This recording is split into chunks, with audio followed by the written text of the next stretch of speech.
રાહુલ ગાંધીએ 21 નવેમ્બરે રાજસ્થાનના ઝાલોરમાં ચૂંટણી રેલી દરમિયાન વડાપ્રધાન મોદી પર નિશાન સાધતા તેમને ખિસ્સાકાતરું કહ્યા હતા.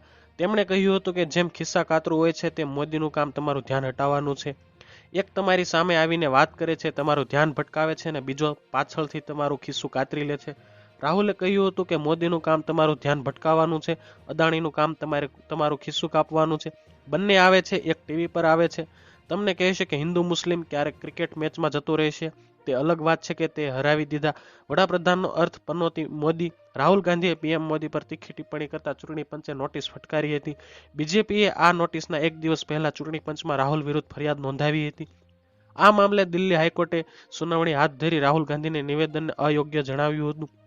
આ મામલે યોગ્ય નિર્ણય લેવા ચૂંટણી પંચને 8 દિવસનો સમય આપ્યો હતો. ઉપરાંત કોર્ટે આવા નિવેદનો મામલે નિયમો વધુ કડક બનાવવાનો પણ આદેશ આપ્યો હતો. તો હાલ માટે આટલું જ રાખીએ છીએ. જો તમને અમારા વિડીયો પસંદ આવતા હોય તો વિડીયોને લાઇક કરજો, ચેનલને સબસ્ક્રાઇબ કરી બાજુમાં આવેલું બેલ આઇકન પ્રેસ કરજો, જેથી તમને અમારા વિડીયોની નોટિફિકેશન્સ મળતી રહે.